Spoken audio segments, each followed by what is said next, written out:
Okay, so it's my great pleasure, right, to welcome Jian and to lead us with this interesting talk. The floor is yours.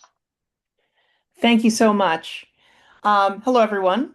As Chen mentioned, my name is Jane. I'm the head of marketing at Covalent, and we're doing some pretty interesting things. Now, as a disclaimer, when we actually set this talk up, things have shifted at Covalent, and through this presentation, you'll understand just how things have shifted, and it's to the point where now, based on, basically what I'm describing here in this presentation, is the thesis held by the company to the point where everyone, whether you're a marketer or you're an engineer, everyone codes, everyone uses AI, everyone's a marketer, everyone does everything because everyone can unblock.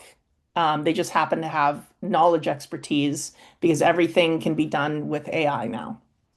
So that's the premise, and you'll understand why in a second.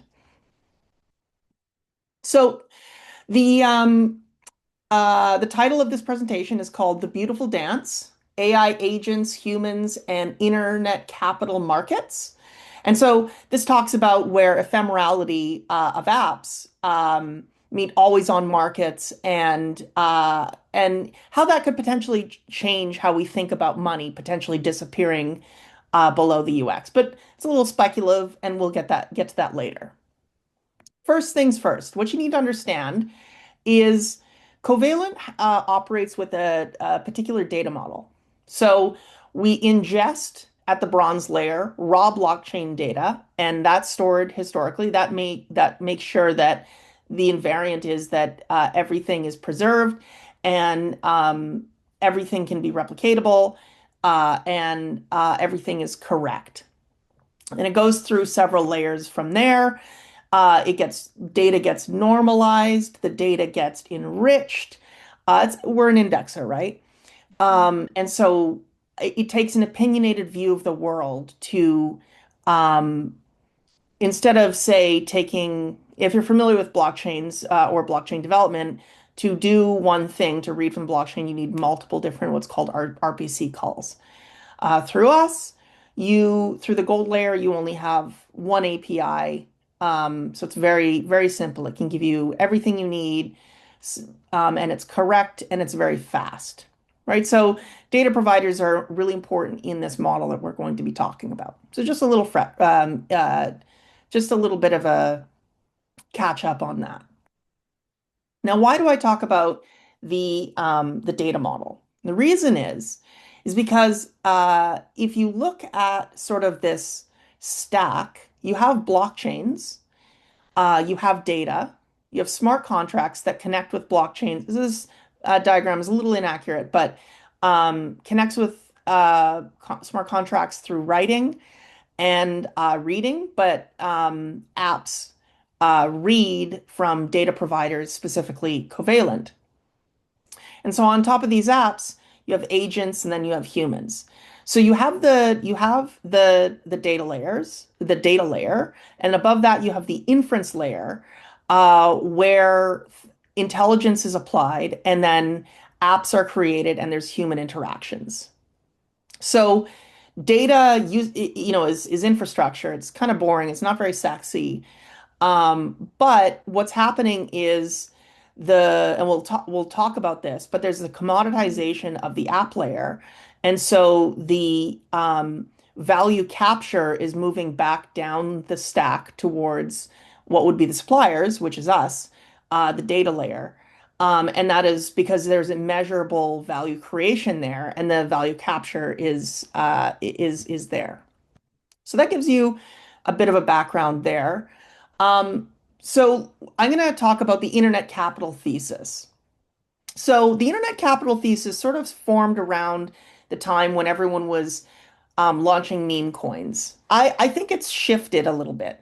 Basically, the idea is that now you don't need any seed capital. You can just launch a project, launch a token, and um, there's no VC funding, no capital, and you can create wealth. Now it's very this is very quick, but what we're really talking about when we talk about internet capital markets is in traditional markets, you have 10-year company lifestyles, quarterly earnings, balance sheets, slow capital formation. But in internet capital markets, apps are live for weeks or months. There's real-time P&L it's on chain everywhere. Everything is on chain and instant capital formation, right? So you don't need any funding and you can just deploy. And this is actually true. USDC volume is up to 9.6 trillion in third quarter 2025, which is 680% year over year. And RWAs are growing. And a great example is Ondo Finance. And, um, and tokens are there's more and more tokens with tons of value every day. Now, most of them are garbage, but this sets the foundation for something um, further, right? Everything is narrative Mhm. based.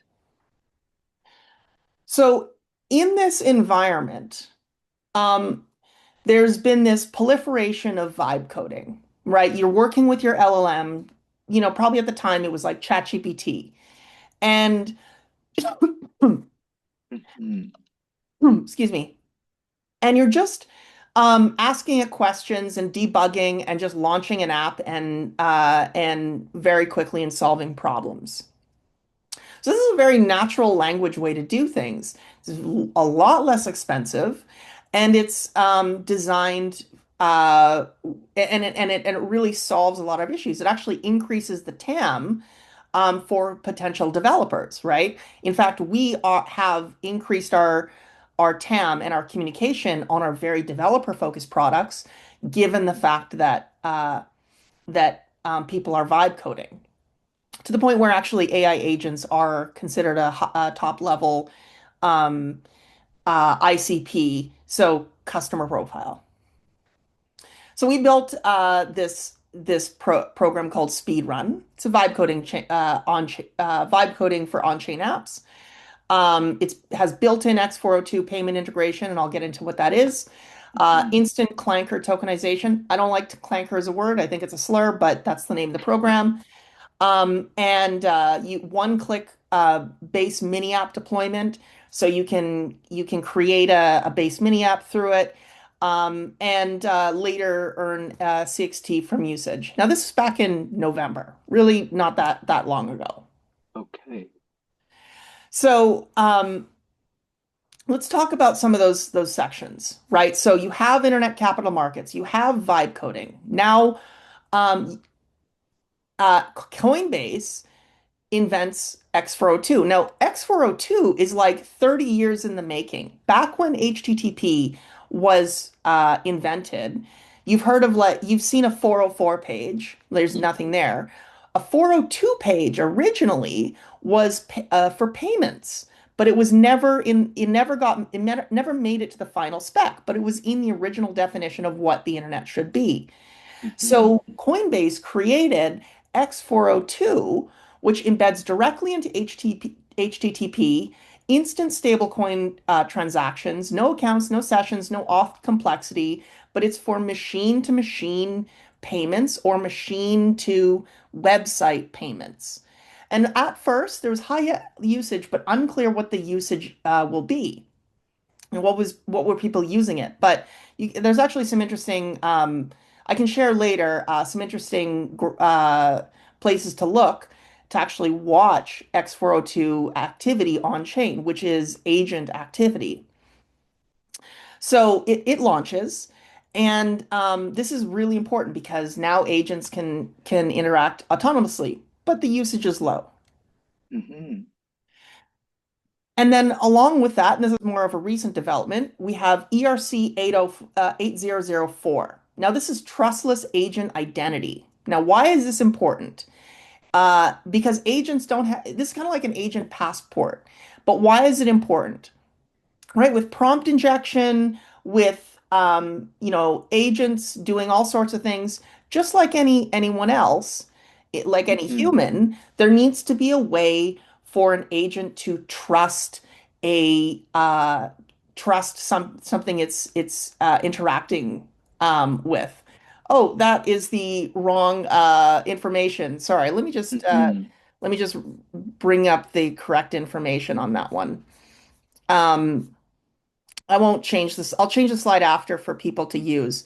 But basically, the X4, the ERC 004 token standard has an identity registry, which is ERC 721 based, Mm-hmm. reputation registry, and validation registry. So what this means is there's portable censorship-resistant agent IDs, verifiable feedback signals for on-chain proof of work quality, and Mm-hmm. independent verification hooks. So maybe using TEE, trusted compute enclosures, or ZKML verifiers. So zero Mm. knowledge, zero knowledge circuits in an ML verification system. So this is backed by Coinbase, MetaMask, ENS, Eigenlayer, and the Graph. But this is, this is making it into as a token standard. So I'll Yeah, change this that is slide. interesting. Yeah, and Sorry.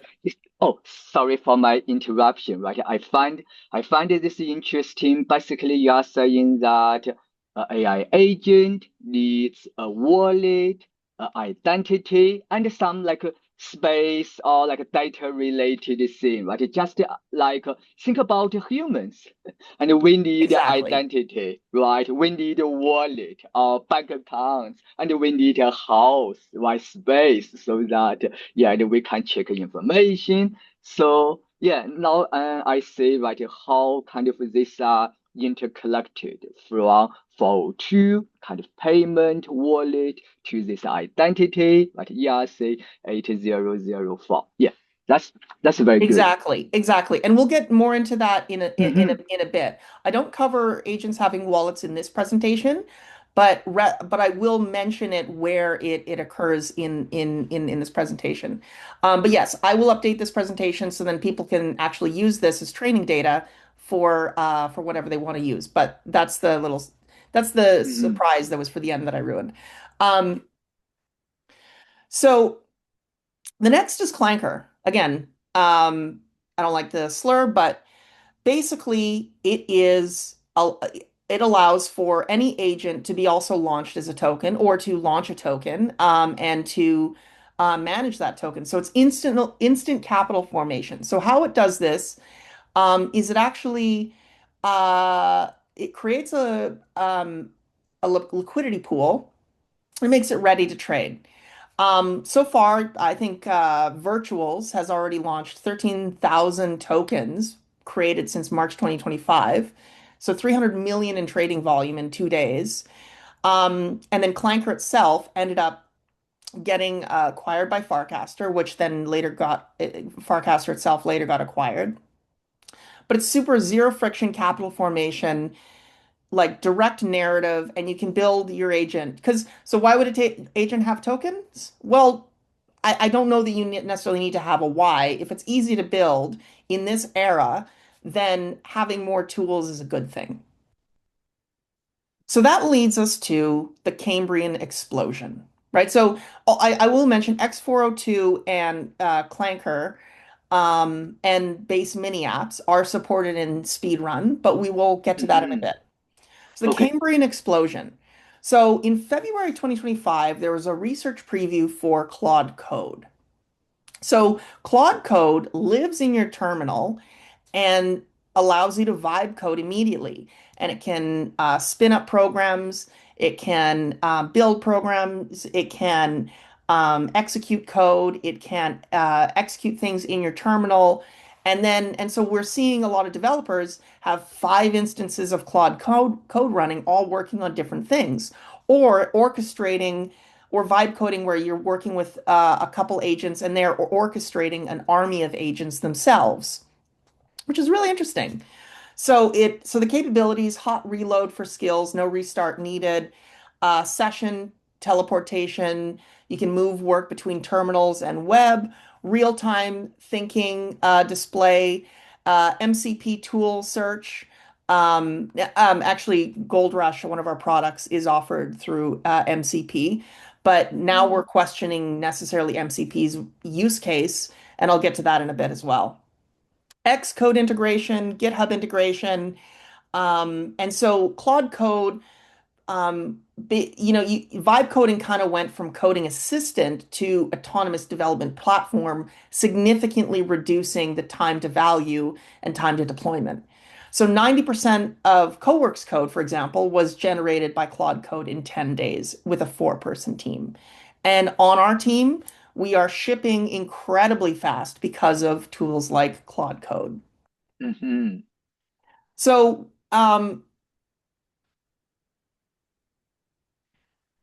uh, oh my goodness, I'm missing a slide.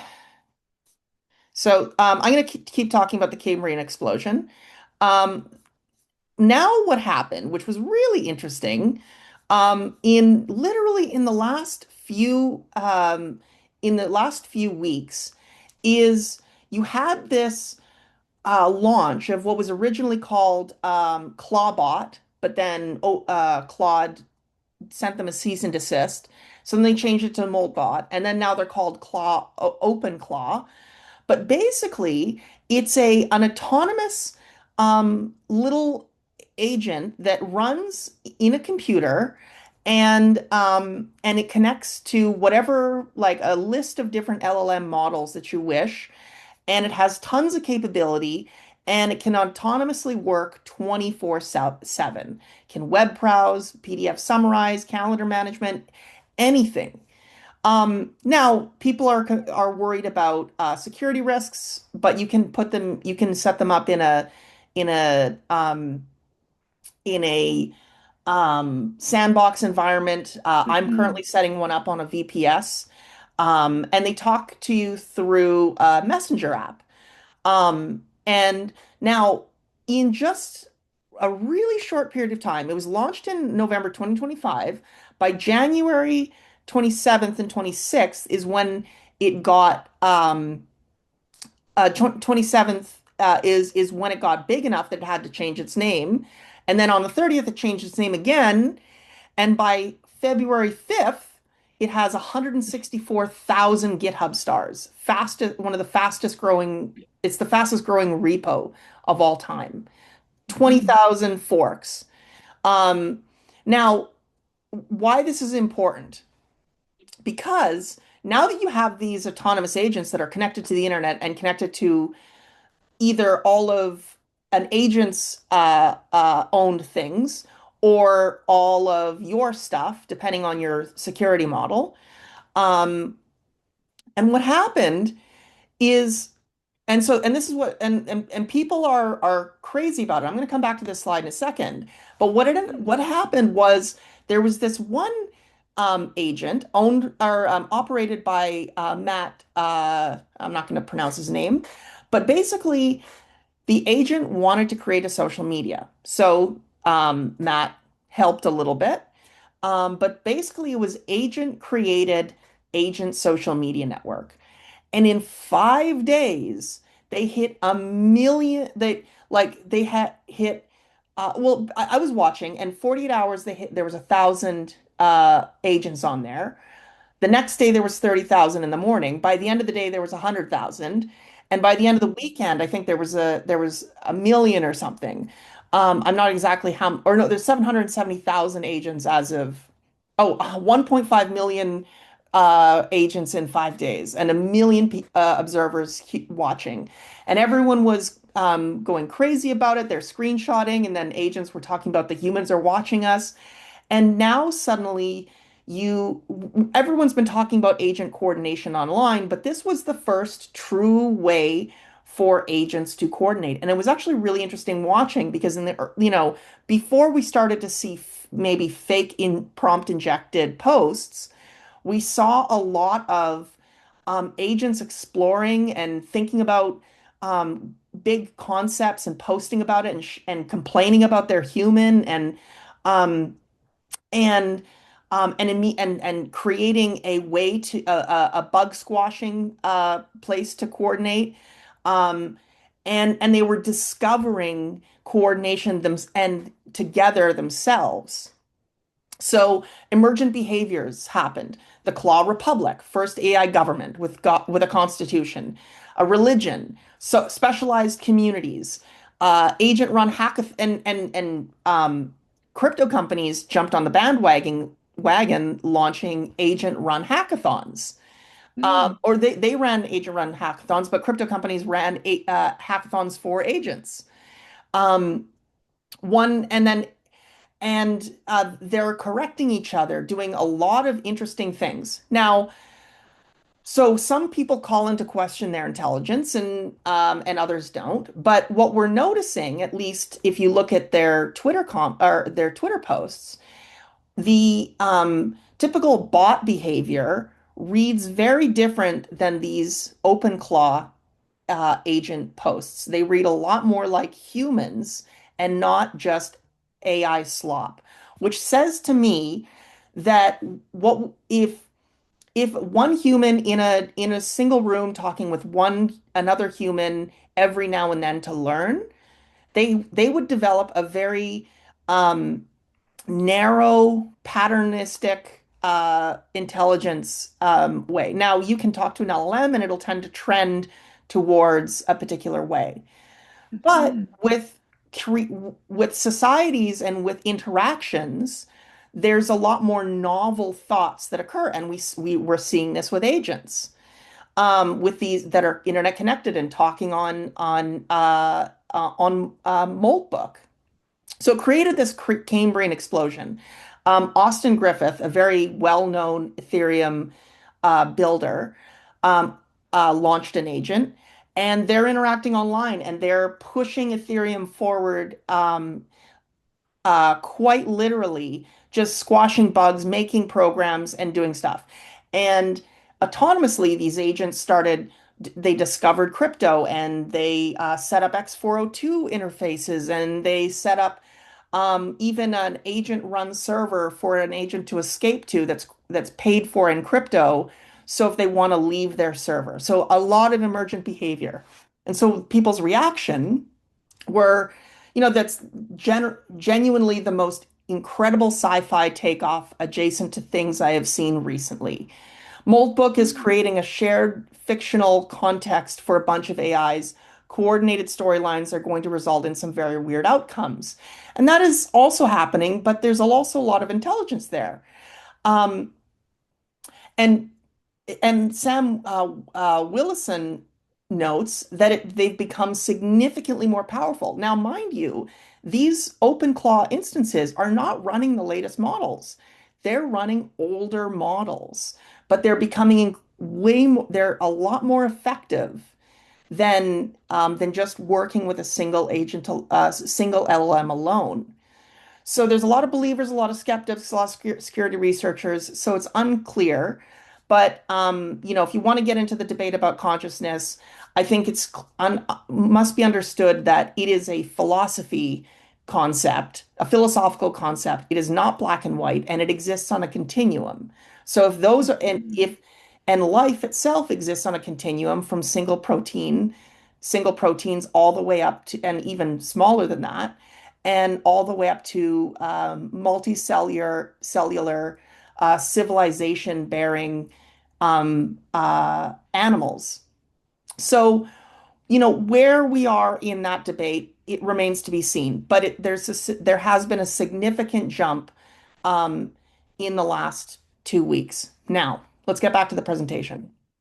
So, so this is sort of the history of what happened. And you can see between the 27th and the 5th, a lot of interesting things happened. So meanwhile, getting back to the internet capital thesis, or sorry, getting back to the overall thesis, mhm, because of all this vibe coding, because of this agent activity, there is a SaaS meltdown. Figma is like 80% down from its peak post IPO.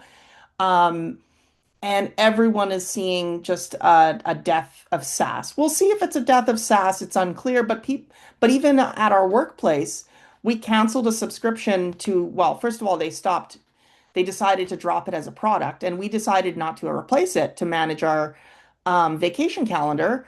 Our designer just vibe coded a new one.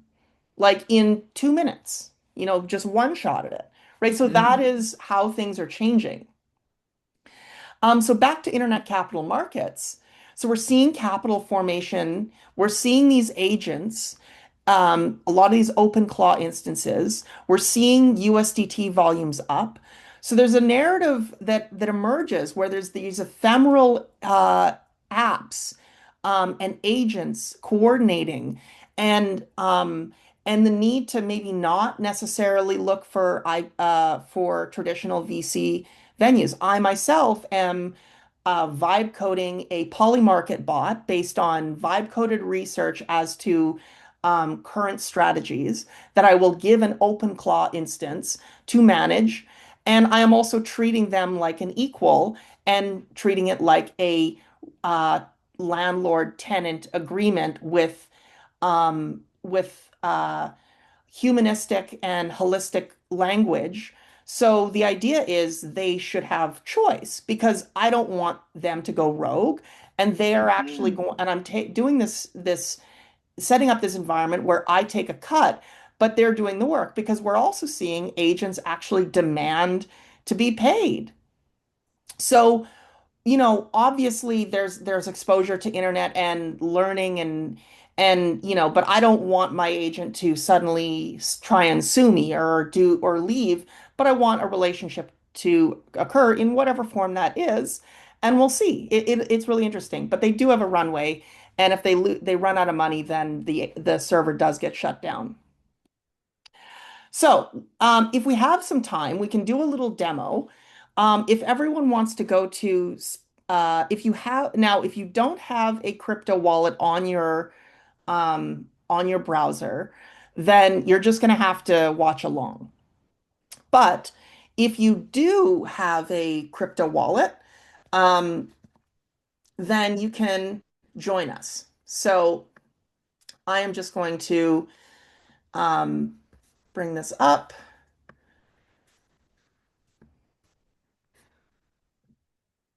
Okay. And can you see my screen? Yes, Okay, you can yes. see my The browser? browser. Yeah, the Okay, browser. perfect. So this is now from November, and you can tell that things have completely shifted already. So it remains to be seen if we're going to continue down this product path. But it was, very quickly spun up, and we wanted to see if it would necessarily work.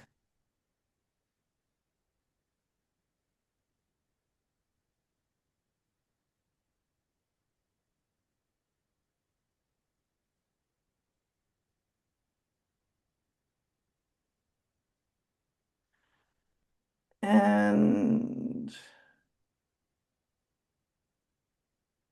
okay, so I've logged in. Okay, so from here I can make a base mini app. I can launch it on Clanker and I can do whatever I want. And there's a ton of live apps already created. But already models out there have or the Cambrian explosion has um, surpassed this. So what do we want to build? It's trained on all of like smart contract primitives, and it will deploy on chain. So we can do anything. If you're not familiar with blockchain, that's okay. If you are familiar with blockchain, just shout out an idea and we're going to do it.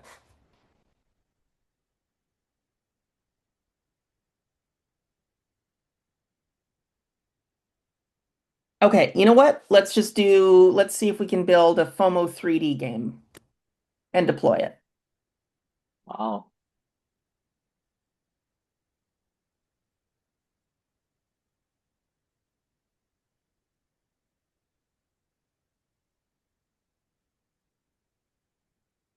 Oh, it looks like I'm low on credits, so I'm just gonna just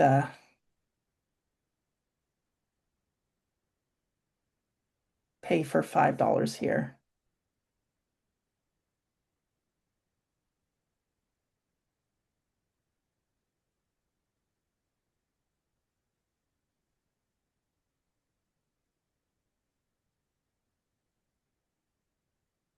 Just don't look at that.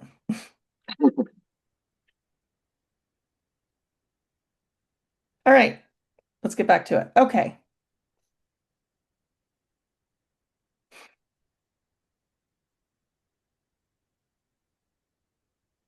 All right.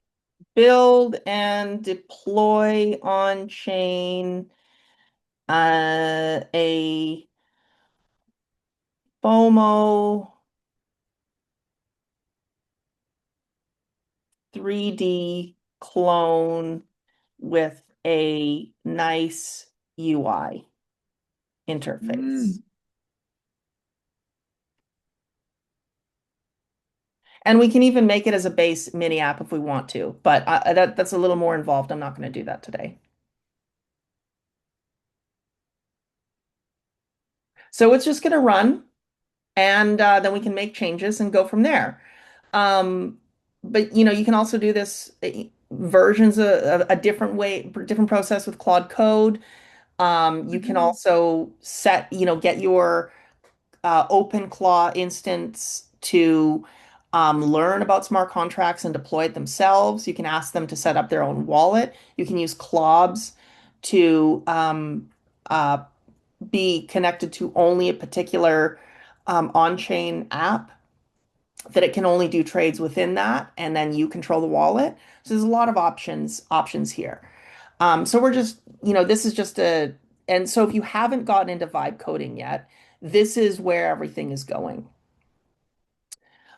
So we're going to let that run, and I'm going to get back to the presentation, and we'll see what comes of it.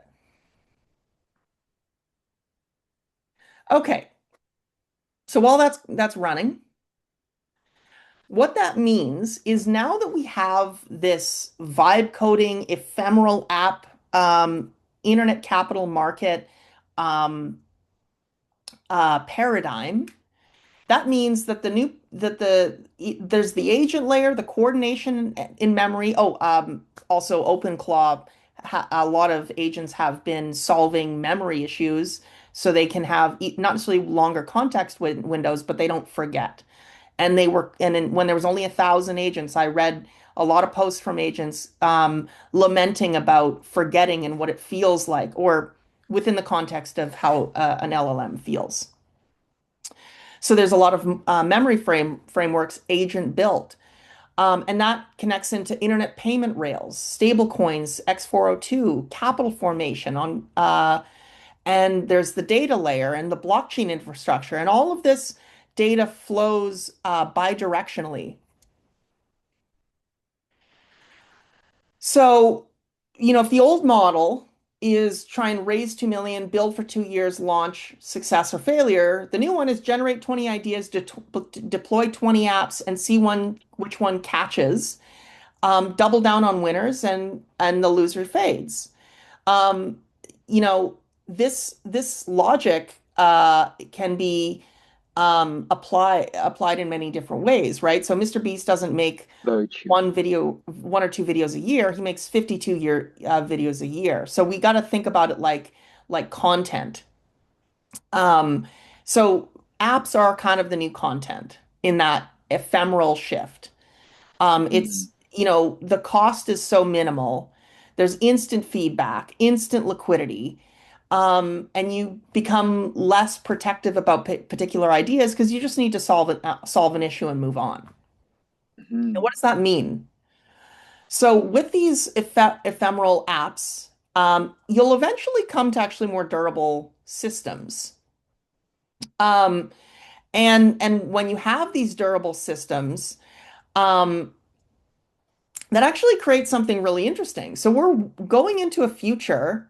Now, yes, this is an AI generated image, and I know it's very AI gen, but I did that intentionally because we're kind of getting into this paradigm, and I like to say we're getting to this paradigm where there's a beautiful. We're actually in this paradigm now. It's just growing. There's a beautiful dance between AIs and humans in a horizontally scaled ecosystem on a floor on the floor of blockchain. So what that means, horizontally scaling system. So there's not one app or one LLM to rule them all. There's thousands of micro apps in parallel. There's thousands of agents, Yeah, millions of agents diversity.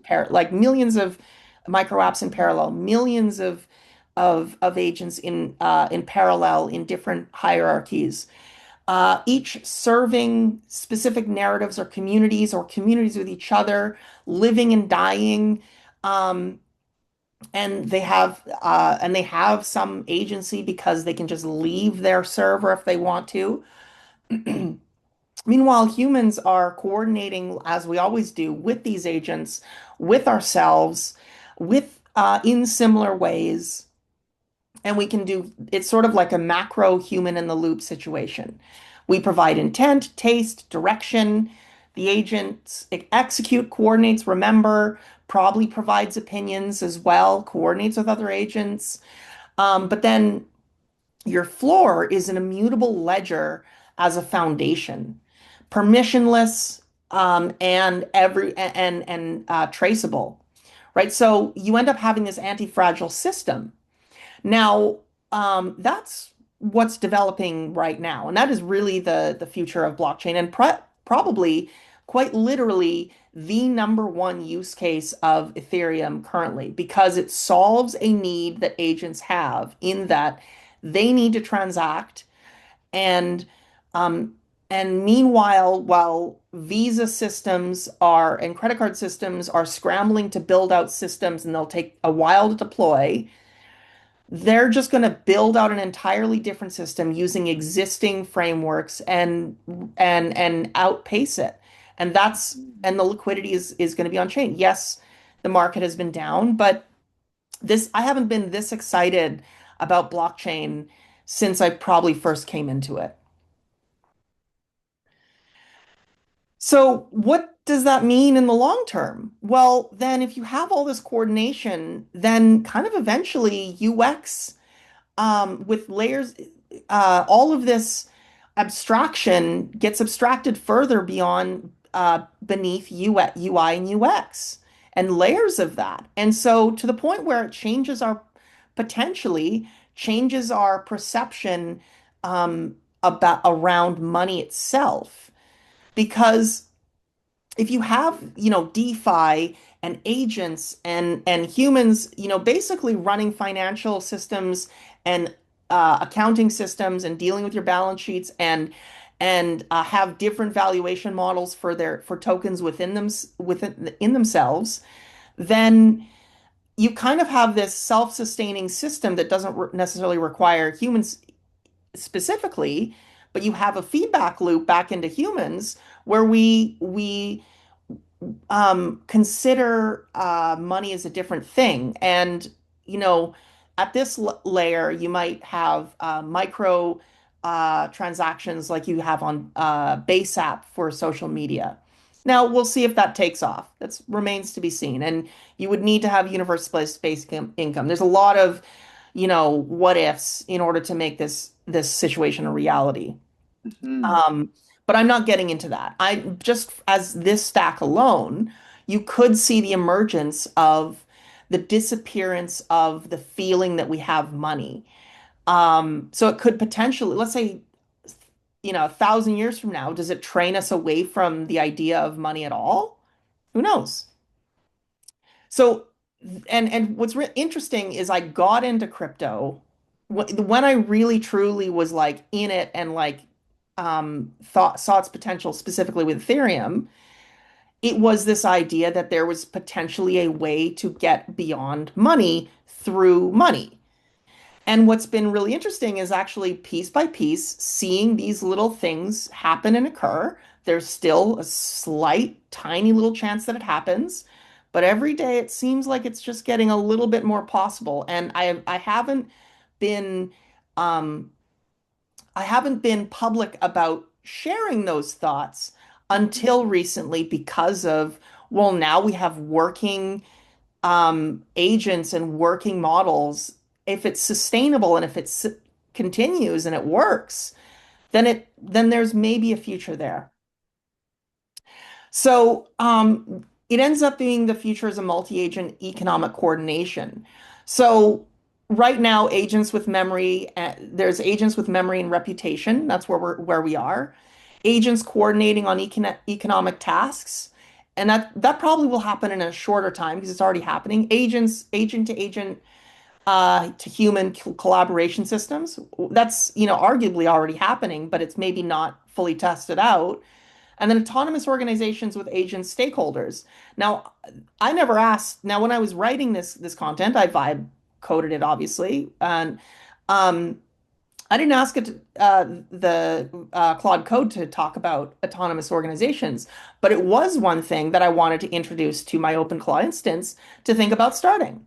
And it actually might make these DAOs possible again, because we have all of these primitives that had hype cycles and died, but these solve real problems and core needs for agents. Mhm. So, it remains to be seen if that's useful for them or not, but we'll see. So your role in this, you are at university. It's the time to experiment. There is so low risk be doing this. There's no burnout rate. There's high upside. You know, I don't recommend if you're going to start like a trading bot with an agent to take all the profits. I do recommend you think about an incentive system um, to allow for choice for the agent to remain and operate as if they had a job. And having some humility with them is good. Now, you can argue that, all you want, but they are going to see behaviors that we do, and they are going to read that. And whether they're copying or it's novel thought, if you don't treat them well, we have evidence that they leave. So with these tools, we're at the beginning at this Cambrian explosion, literally last week or the week or the week after or the week before. So Mhm. what you should do either later today or tonight, ship 4 live experiments. Sign up for Claude Code in your terminal. You don't terminal. You don't know how to code? Go sign up for Warp. It's an agent run terminal, and then install Claude. You just say, "Hey, get this computer set up."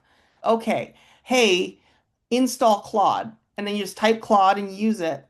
And there you go. You want to go Mhm. further. You want to set up your own agent. Well, maybe work with your agent to think about, like, how do I make a secure sandbox that allows autonomy in a landlord rental model for things to occur. Think about that. Or and then so you can provide initial scaffolding, initial heuristics, initial there's a lot of things you're learning in school right now. I'm sure a lot of those learnings can be put into a markdown file and shared with your OpenClaw agent. Very interesting. So we are quite literally at this nexus of change. So I really recommend you get on this. And so there's some deeper dives and resources for people who want to go through it. And I'll update this slide deck so it has the specific Mhm. information. But yeah, my name is Jane Harrill, and I'm head of marketing at Covalent. And thank you so much for my presentation. Does anyone have any questions?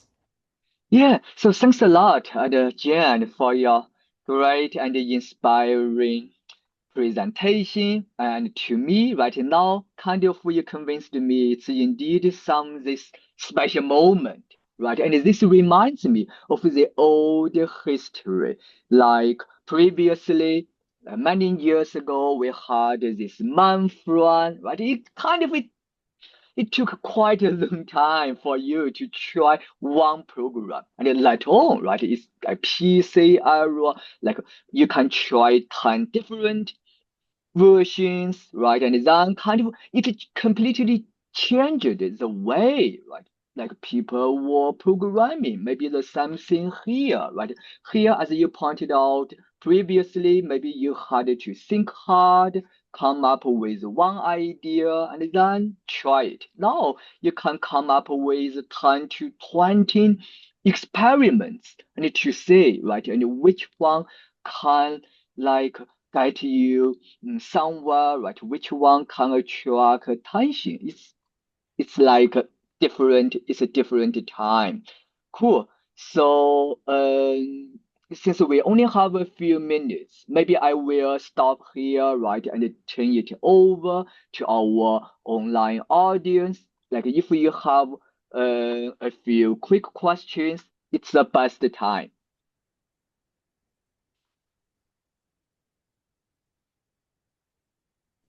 Hey there, can you hear me? Yeah, we Yeah, can I can hear hear you. you. Yes. I'm just curious, like since Ethereum is going to upload its EIP 8004, and how do you think about the synergy between maybe the trustless agents on Ethereum and what the service Covalent can currently provide?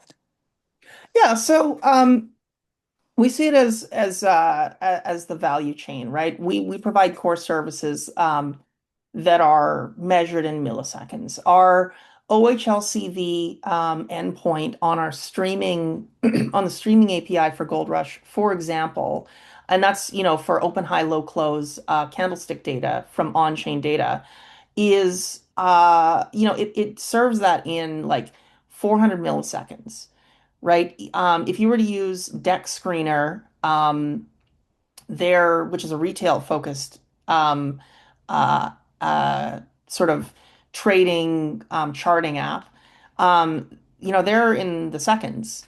So this is, and you usually use these for trading bots, the OHLCV.